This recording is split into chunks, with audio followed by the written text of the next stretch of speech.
good experience in motor cars and mechanical things. They're exactly the type of skills we're looking for. A new unit has been set up where technical knowledge will be very important. Well, yes and no. I don't know what's coming, but I feel ready to do whatever awaits. I see from this paper here, you're 22 years old and working at Bovington with your father. You say you've got good experience in motor cars. A new unit has been set up where technical knowledge... I want you to look at that case on the end of the line. You can look some water. What are you on there? Do you not know what you're letting yourselves in for? Please do come here along.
This is like the monkey at Duxford, isn't it? You have to set it off with a movement. I'll start out the firing line. No, maybe it's on a timer. Yeah.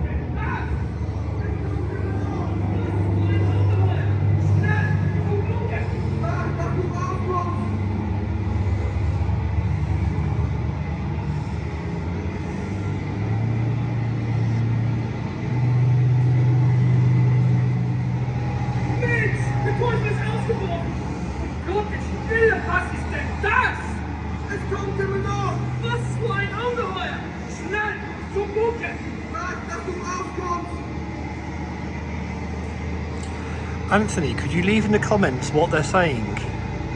Thank you. I'll let it record again.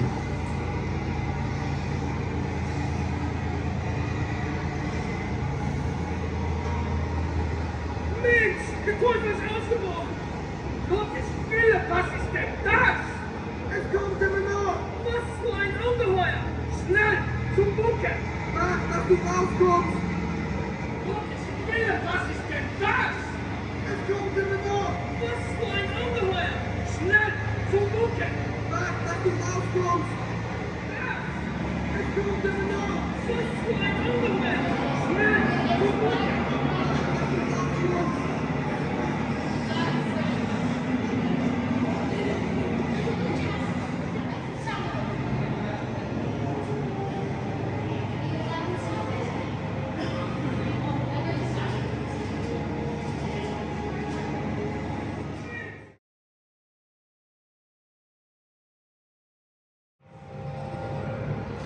inside a Mark IV.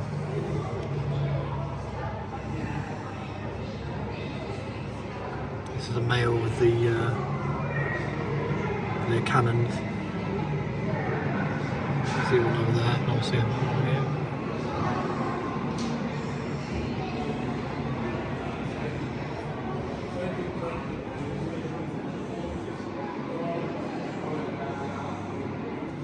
Mark V male.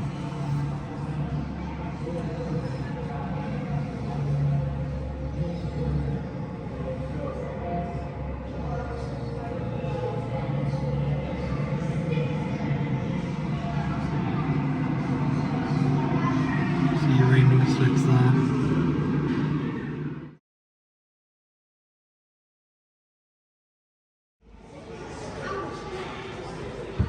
What a fancy it yourself. So we're in the collection of oral histories over there.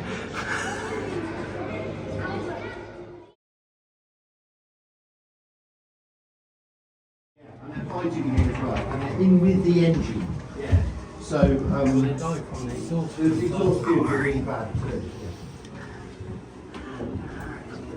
Just got a static shock off it. This is a Mark V 2-star, extended across the large German trenches. It's a female with machine guns. That's where the ammunition was kept. And you down, say the engine's in the middle here.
forgotten how long this walk is. Good afternoon, everybody. Welcome to Tanks in Action. I'm your presenter for today, Arthur Charles, and for the next 25-30 minutes or so, what we're going to be doing is a vehicle display with a range of vehicles to show you what they do in action. Okay? Now, before we get underway, the inevitable health and safety announcements. Please don't sit on any of the walls that are in the arena here, the front ones and the back ones. Please keep the concrete area clear for access, and if we do have to call a stoppage to the display, please make your way through the gaps there where my colleagues, who also look like delivery drivers, are standing there, and assemble in the car park. Please don't jump in your car and try and leave the site, because you may impede the emergency services if they have to come on site. Don't worry, I am actually an employee of the Tank Museum. I'm not some random delivery driver who's got lost. I do actually know what I'm talking about. I must point out that this is the first time I've ever done the commentary for Tanks in Action, so I will be needing your support and appreciation throughout the whole display, if that's okay. Thank you. I'll do that again tomorrow. It's the Easter holidays, so I'm going to naturally assume, I'm going to be a bit personal now, I'm going to assume that most of you are down here on holiday. Thank you, one person. I'm going to say that again. I'm going to assume that most of you are down here on holiday. Thank you. So, you might not have done what you normally do when you're at home and you've got some time off. That's put on the breakfast news, check your phone for the see what doom and gloom is going on in the world today. Some things may have been overshadowed by what's going on in the world today, but you may not have noticed or may not have seen some very terrifying news that we received intel from Army HQ just a few moments ago, before I walked across here, in fact, after looking at the script. There was an armoured amphibious landing last night down at Longworth, and I have got it on very good authority that the Tank Museum is under threat of invasion from the Royal Kingdom of Ruritania. Now, for those of you that are not familiar with your geography, the Royal Kingdom of Ruritania is just off the A303. And they are on their way to the Tank Museum to capture this very important mound of earth that's behind me, which apparently is very tactically advantageous to invade stables over there. So I'd like everyone in the audience, for those of you that are still awake, big ones and little ones that are out there, if you see anything suspicious going on behind me, such as someone running into the arena wearing some black overalls, or indeed a vehicle with a red flag on it with white stripes on it, I would like you to do me a favour. Can you do that? I said, can you do that? I want you to shout out, "Look out, Tom! Look out, Tom, the Ruritanians are behind you!" Yeah, we'll work on that. Anyway, so let us get on with the display. Do you want to see some vehicles? Oh, okay then. So, on they come. So this is like a big range of vehicles that are used in battle groups. Because, believe it or not, despite what the media may tell you, despite what Hollywood films, TV programs might show you, tanks don't go out into battle by themselves. They are supported by a huge range of different armoured fighting vehicles. Some of them are wheeled, some of them are tracked.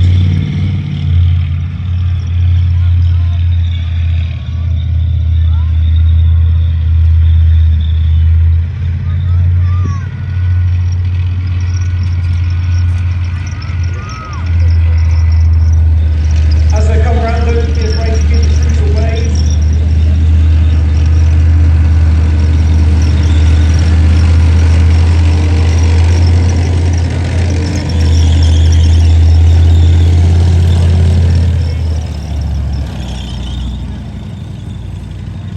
Something I forgot to mention there.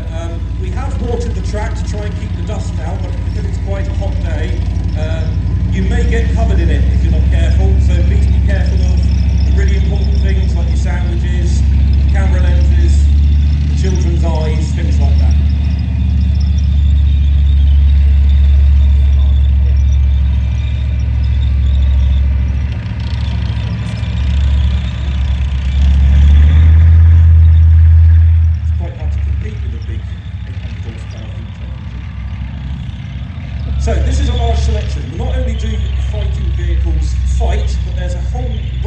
things that they do as well. For instance, reconnaissance. Now, in this day and age of spy satellites, drones, etc., a bit like the person doing the commentary, there is nothing better for a battlefield commander than to have what's called eyes on the ground. And that's having a soft-skinned vehicle like this, getting as close to the enemy as possible with a pair of binoculars so they can report on what the enemy are doing. For instance, this is a scouting vehicle. It's called the Ferret, which will instill terror into any enemy force. Oh no, there's a ferret coming towards us. Is it going to bite us? I don't know. Apparently, when this vehicle was in development towards the end of World War II, they were originally going to call it the Field Mouse. Doesn't really particularly instill terror and dread into you, but neither does Ferret. The idea being it's a wheeled vehicle which can go anywhere, it's four-wheel drive, but it's also quieter than a tracked vehicle. You can't really hear this drive around. You've already heard the Leopard drive round, and you can hear that from literally miles away. But with this tiny little thing, it's very quiet, but it can't go the same places that a tracked vehicle can. This can quite literally sneak up on the enemy, report back on what they're doing, and then get out of dodge really quickly.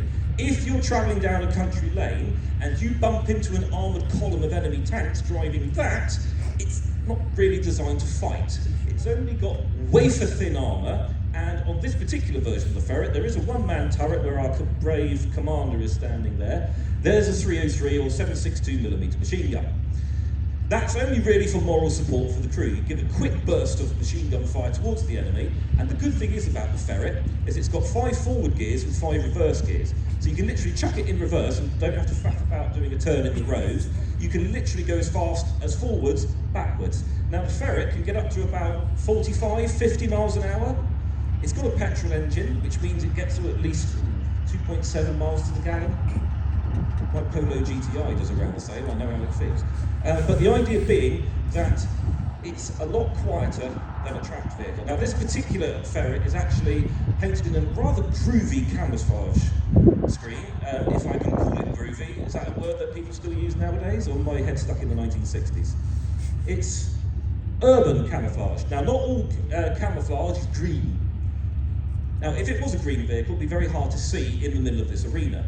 But vehicles like this were used out in Berlin during the Cold War when it was east versus west. This was the colour scheme of quite a lot of buildings in Berlin. And if you park that in the middle of an urban environment in Berlin, it turns invisible, apparently. However, in a luscious green arena like today, it sort of sticks out like the proverbial sore thumb.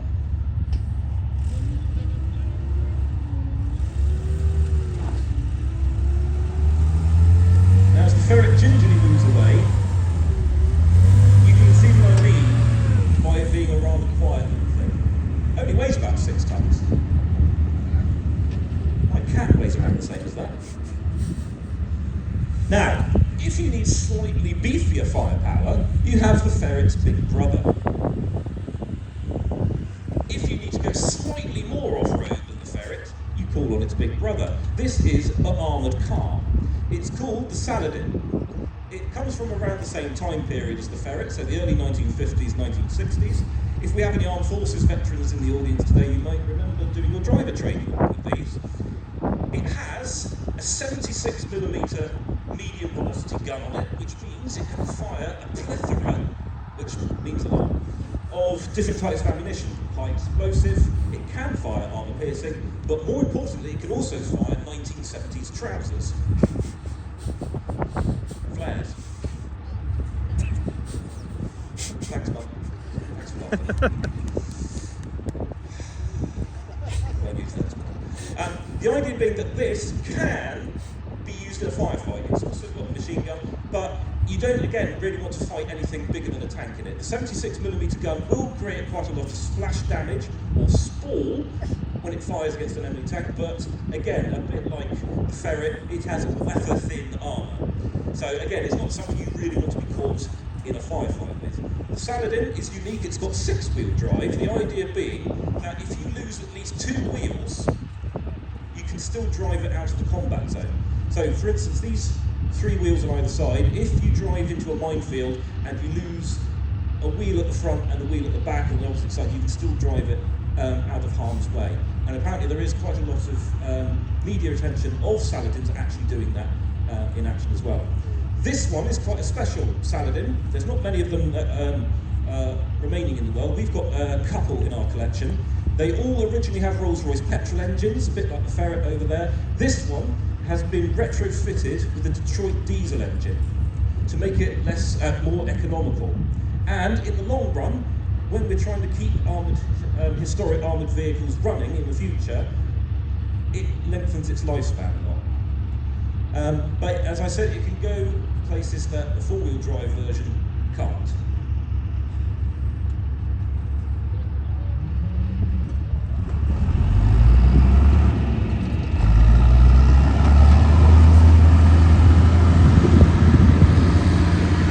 So the only disadvantage with diesel, a little bit louder. Aha! A track vehicle. However, this is not a tank. This is the rather attractively named FV432 Mark I. What it is, in essence, is a box on tracks. It is an armoured personnel carrier. And what it's used for is to carry the family in the back. And here they are. So, do you remember at the start of the display about 3 hours ago when I mentioned about the Mauritanians possibly attacking? This rather sundry lot have quite literally been picked out of the audience. They've completely volunteered by themselves. They haven't been coerced into doing this whatsoever. They're not getting any money out of it.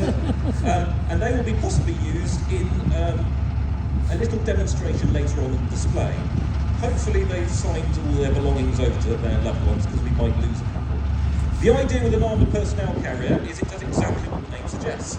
It's a personnel carrier which is armoured. I think I've covered that off quite well. The idea being that if you've got infantry with you, you could deliver them to the battlefield in an armoured situation, deliver them and then drive off. In essence, it's like an armoured Uber. Whatever Uber is. We would call them taxis back in my generation. You can fit at least 6 to 8, possibly even 10, depending on how small the said soldier is, in the back of the 432, and then load them out the back. You've got 2 crewmen in the vehicle, you've got the driver, and then just behind him you've got the commander. The commander could have a big 50 caliber machine gun behind him, but the 432 also comes from a series of vehicles that can also be very easily adapted to do other things. You've got your multi-purpose armoured personnel carrier, you've got a recovery version, you've got a self-propelled gun, you've got an ambulance. The idea being you can have a chassis which you can easily modify so you don't need specific spare parts. So if the 432 is broken, you can easily replace it with bits from the 434 and vice versa. Now, the 432 came into service in the early 1960s. It is still being used by the British Army today. Not today, as in Tuesday, the 8th of April 2025, because the British Army are on holiday because it's Easter. They still do driver training with these around here at Bovington. They have upgraded them to the hilt and still use them on the battlefield today as something called the Bulldog. You'll see them with bars quite literally bolted onto the sides and the front, explosive reactive armour and remote weapon station. And they also will have fitted them, because again this would have had a petrol engine, a modern diesel engine in the back. Some of these will also have air conditioning systems bolted on so that the crews inside don't literally boil to death on the inside. There's an old adage, if it ain't broke, don't fix it. It does mean though that there are some 17, 16, 18, 19-year-old recruits in the Royal Armoured Corps who are driving a vehicle which is over 50 years old.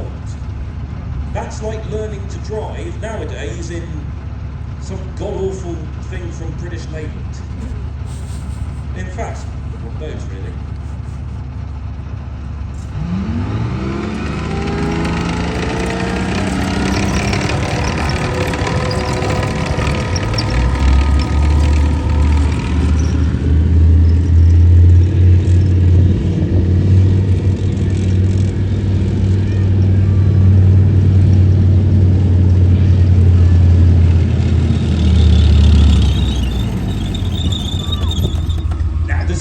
really come to see, isn't it? This is a tank. This is definitely a tank. This is the Leopard. It's a West German tank, built around the same time as the 432. So when Germany were allowed to build tanks again, this is when it was East versus West again, the Bundeswehr came up with this thing, a main battle tank that focuses more on mobility rather than firepower and protection. So firepower, protection and mobility is what's called the design triangle. It's the three things that you need for a nicely balanced armoured fighting vehicle. So during the Second World War, the Germans were making things like Panther, Tiger and King Tiger, big heavily armoured vehicles with massive guns on them which could literally take out a tank that's parked down at Monkey World from here, which is rather excessive. After the war, they went down the opposite route. They went for mobility. The great big V10 engine in the back of this Leopard tank can propel this 40-45 ton monster to around 35-40 miles an hour, which is terrifying, really. And then you've got a fully, hang on, don't you point that thing at me, I'm on your side. Thank you very much, folks.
Right, okay, everybody sitting comfortably, seatbelts on.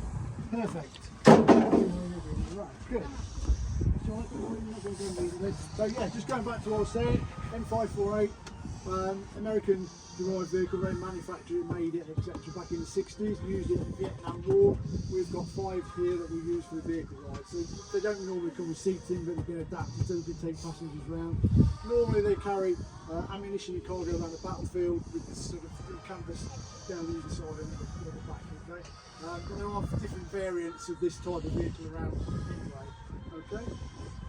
About 35 miles an hour, so not massively fast, but obviously ultra reliable from being made in the 60s. Couple of safety points, please don't hang anything outside or with your arms outside the vehicle. By all means take as many pictures, videos as you like, but obviously if you drop anything out it's likely to get crushed on the tracks that are going around. Okay? It is a bit bumpy, a bit dusty. Hold the bars at the front for the guys here, or the back of the seats, whatever you need to do as you're going around. In an emergency, if you don't feel comfortable, stick your hand up, we'll get the vehicle stopped and then we'll carry on from there. Okay? Stay in your seats till the vehicle reverses back up, the engine's turned off and then we'll let you off and you can go again. Okay? Any questions? You'll probably see the sort of firing pointed thing that we're going around from the show that we did at 1 o'clock. Okay, Alex.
We'll have a look around the First World War bit and the story of the tank.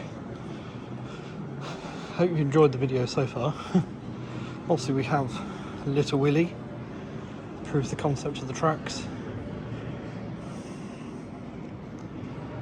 This is the real deal, you know. Incredible. Silhouette there of Mother, or HMLS Centipede, is one she's landship. Centipede. Did survive the war, there it is, at Bovington after the war. Where it was scrapped, but remember there was no love for these things, there was no need for them anymore. D6 from, yeah, you know, from that first tank attack in 1916, commanded by Second Lieutenant R.C. Legg, who went the furthest in the first ever tank attack. Right. Here is F-53, the Flying Scotsman. This is a Mark II female. This saw action at the Battle of Arras. We do have an FT-17 there, the Renault, the French FT-17. Very, very good tank, very recognisable outline. And the Whippet medium Mark A. So, it is medium Mark A, I think it is. I'm going to correct myself in a minute. But the Mark II. So I wanted to talk about this tank for a minute because this one, for many years, was listed as a Mark I. And this was a mistake made by those who put it on display as a gate guard. I think it was at Chertsey. And it came to the museum after that. Here you can see some of the battle damage from Arras. Some here.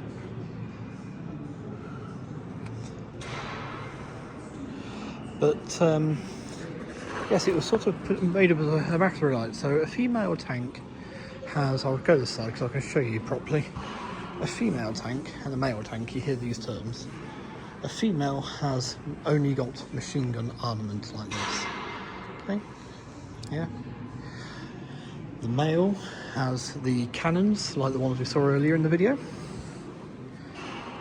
So males and females. The females were more successful because they could fire on the move. The males had to stop to hit anything effectively. Those who have played the recent War Thunder game will attest to that. But one of the big things here is there is a hatch on the roof. You can just see it open slightly on this one, meaning that this tank, after it served at Arras, was converted and used as a supply tank, because they would the entry hatch on the roof, or on the Mark I, you had entry bits there. There is a little door behind the sponson there, and obviously some of you may have seen the little door at the back. But yeah, there on the roof, there's another little hatch there. But and when you use a supply tank, that would have been covered up by supplies. Obviously the sponsons are removed, blocked up, and you see the bolts that attach it.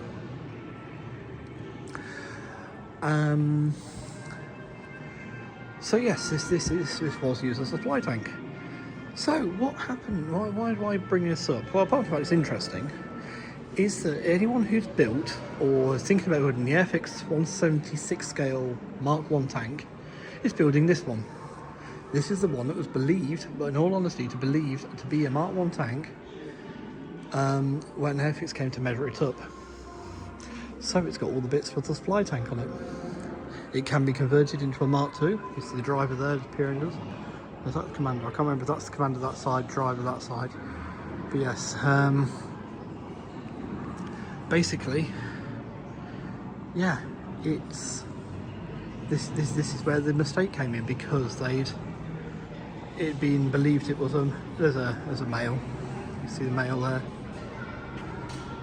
with the big gun. So yes, but this is why then the Airfix one is actually wrong, because it was based on this one, but it was done through total misunderstanding. They didn't know any better. Not even the museum knew better at that point. And I believe it's only when the actual Mark I was donated here, they went, oh, that's different. And this one was looked into a bit more. It was found to be a Mark II that had been converted to a supply vehicle at one point. So, a few things to note. yes, it's the commander on the left. Here's the one we were seeing. The driver's the one looking at us, and he's calling back to. He'd bang on top of the casing there to get this guy's attention to what gears to put into. And the tank would actually have to stop to turn. Those exhausts would be glowing white hot, and you have the ammunition storage in the middle there. What genius thought that one up? People know what happens when bullets get hot. But yeah, that would glow enough to provide a small amount of light in here. Yes, and as well you've got all the fumes in the engine and everything as well, all that lovely stuff to think about. And you've got exposed machinery down there. Yeah, not a pleasant place to be. So yes, this is a supply tank that saw action at Arras whilst being a Mark II female.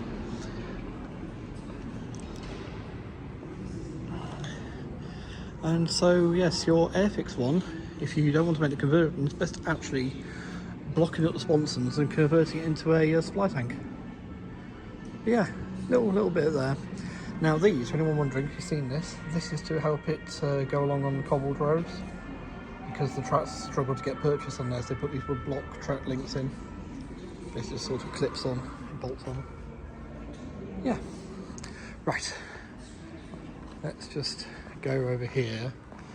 This tank guy, actually one of DC, got out this tank to rescue a crew of another one. Medium tank Mark A, see? I'm not as stupid as I'm a cabbage looking. You can see inside it here. That's the most I've ever seen in there. That's incredible. It's actually powered by 2 London bus engines of the time. Both with their own separate gearboxes. So one driver decided to do all that work, but yes. So basically, crew of another Whippet were basically the tank was on fire. I believe it was on fire. Yeah, the commander got out. So this one got out, went over and rescued. He was killed in action and won the Victoria Cross. Was awarded the Victoria Cross for his actions. Yeah, I do have 2 models of these to finish. I've got one to finish. I need to do the other one, and of course the Renault here. But yeah, so hope you've enjoyed this little trip to the Tank Museum today. Again, like the other places I've been talking about, do come and visit. A little note there, if you're making a tank, you're quite welcome to make up names and that for them. Great War ones, of course, but bear in mind, like this one, you see it's F53, and the name is Flying Scotsman. The Flying Scotsman, but Flying Scotsman. It tended to match. So the one I've done at home is Frey Bentos, that's a Tank F company as well. So the company letter denotes the name. The famous tank Deborah was a tank of D company. It was D6 of D company. Okay, so yeah, that's just something to bear in mind, especially doing a Great War tank. But yeah, you can see both guns here are swung around to fire outwards. You can't see the trap, there's actually a trap on the other side of there. But yeah, see the amount of light they had coming in, how dark it was inside. But yeah, so there we go. Another little note, people like to say these things are armoured. How thin that is. I mean, the Mark II, I believe, was actually built as a training vehicle, intended as a training vehicle. There we are, the training tank that went to war. A training vehicle, and wasn't as, but it was little worse than the Mark Is were. Again, you can see the metalwork really is not that thick.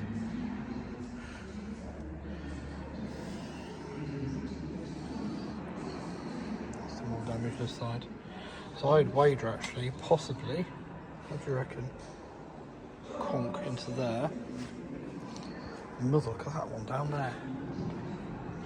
Jeez, that could even be circle. Yeah, look, there's entry holes here. But yeah. Right. I'll do the tank that you're all expecting to see. I'll go and do a quick film of that. But apart from that, that'd be the only real World War II one I think I've done today. So yeah, we're going to do that one. Not the one you were expecting, eh? But this is obviously got to include the panther, including the tiger. I'll be working my way around to that. Here's the T-34-76.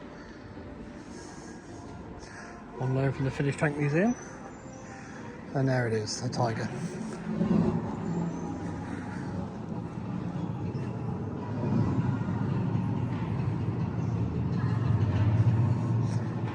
Incidentally, that clicking noise is the pins are actually loose on the tracks. You can see some of them are sticking out there. And there's a little sort of plate that knocks it back into place. That's what makes the clicking noise. There we are. There's the tiger. So the only operational Tiger one in the world, original, taken out by the British. Trying to avoid getting children in the video. But yeah. So yep, now you've seen it. Right. Thank you for watching. Take care, stay safe, be well. I'll see you in another video or stream. Bye now.